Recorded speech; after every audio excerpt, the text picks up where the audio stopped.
Hello guys, I am Poonam Sikarwar और आज की इस वीडियो में हम बात करने वाले हैं रसौली मतलब कि फाइब्रॉइड्स के बारे में। देखिए, रसौली एक ऐसी प्रॉब्लम है जो 16 साल से लेके 50 साल की किसी भी लेडी को हो सकती है और कई बार तो ये प्रॉब्लम इतनी बढ़ जाती है कि लेडीज़ को कंसीव करने में भी प्रॉब्लम आ जाती है और कुछ लेडीज़ को तो मिसकैरेजेस भी हो जाते हैं। तो आज की इस वीडियो में मैं आपको रसौली के बारे में सब कुछ बताऊँगी कि ये किस वजह से होती है, इसके क्या लक्षण होते हैं, आपको किन किन बातों का ध्यान रखना चाहिए और कौन सी ऐसी होम रेमेडी है जिनकी हेल्प से आप इसको सही कर सकती हैं। तो चलिए सबसे पहले हम बात कर लेते हैं कि ये जो रसौली होती है उसके लक्षण क्या होते हैं। देखिए, अगर आपके पेट में रसौली हो गई है तो आपको कुछ चीज़ों पर गौर फरमाना चाहिए।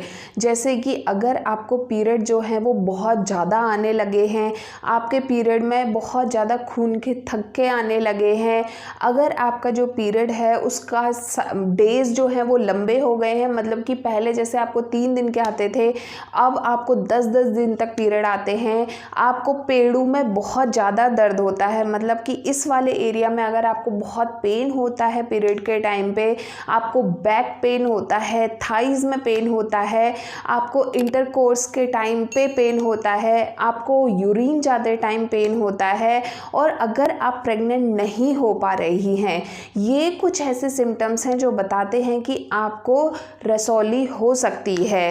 तो इन रसौली का पता चलता है अल्ट्रासाउंड से। अगर आपको इनमें से कोई भी लक्षण दिखे तो आप अपना अल्ट्रासाउंड ज़रूर करवाएं। अब हम बात कर लेते हैं कि ये रसौली होती किस वजह से है। देखिए, रसौली होने के पीछे जो मेन रीज़न है वो है आपकी बॉडी में हार्मोनल डिसबैलेंस होना। जब आपकी बॉडी में हार्मोनल डिसबैलेंस होता है और आपकी बॉडी में एस्ट्रोजन हार्मोन जो है वो बढ़ जाता है तो आपको रसौली होती है। अब हम बात करते हैं कि ये एस्ट्रोजन हार्मोन्स जो हैं वो किस वजह से बढ़ जाते हैं। तो फर्स्ट थिंग है कि आपकी प्रेगनेंसी के टाइम पे ये हार्मोन ज़रूर बढ़ता है और इस वजह से भी कई लेडीज़ को प्रेगनेंसी के बाद में रसौली होने के चांसेस बढ़ जाते हैं।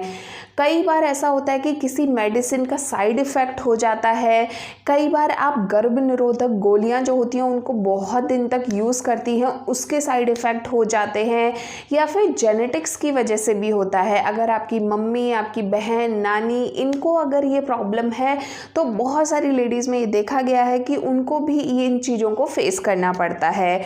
इसके अलावा अगर आपका बहुत एक्सेस वेट है, आपका खान पान सही नहीं है, आपकी लाइफस्टाइल सही नहीं है, तो उस रीज़न से भी आपको रसौली हो सकती है।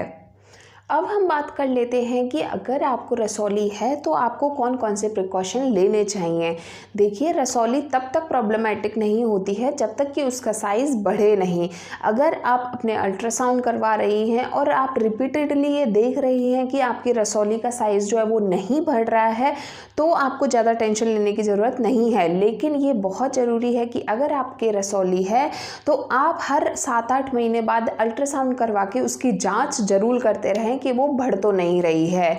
और अगर आपका रसौली तब हुई है जब आपका मेनोपॉज होने वाला है, मतलब कि आपके पीरियड्स होना बंद होने वाले हैं, तो भी ये प्रॉब्लम की बात नहीं होती है, क्योंकि जब आपका मेनोपॉज होता है उसके बाद में रसौली जो होती है वो ग्रो नहीं करती है और अपने आप श्रिंक हो जाती है। अब हम बात कर लेते हैं कि किन लेडीज़ को प्रॉब्लम हो सकती है, किन लेडीज़ को वरी करने की बात होती है। तो देखिए, अगर आप रसौली की वजह से कंसीव नहीं कर पा रही हैं तो आपको डॉक्टर को कंसल्ट करते रहना बहुत ज़रूरी है।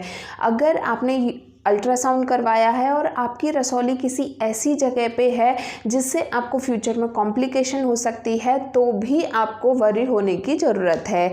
इसके अलावा अगर आपको पेन बहुत ज़्यादा रहता है, आपको बहुत ज़्यादा पीरियड्स आते हैं जिसकी वजह से आपका हीमोग्लोबिन का लेवल डाउन होता जा रहा है, तो ऐसी चीज़ों में आपको डॉक्टर से ज़रूर कंसल्ट करते रहना चाहिए, क्योंकि ऐसी चीज़ों में डॉक्टर ही डिसीज़न लेते हैं कि आपकी रसौली को कैसे निकाला जाए। देखिए, कई बार तो रसौली जो है वो टैबलेट से सही हो जाती है, लेकिन कुछ कुछ कॉम्प्लिकेशंस होती हैं जिनमें रसौली को ऑपरेशन के थ्रू निकाला जाता है।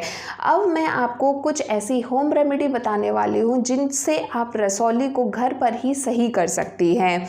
तो फर्स्ट होम रेमेडी है कि आपको 1 चम्मच आंवला का जूस लेना है और उसमें ½ टीस्पून हनी मिलाना है और इसको आपको खाली पेट यूज़ करना है। आप इसको 3-4 हफ्तों तक खाली पेट यूज़ करके देखिए, इससे रसौली में बहुत राहत मिलती है।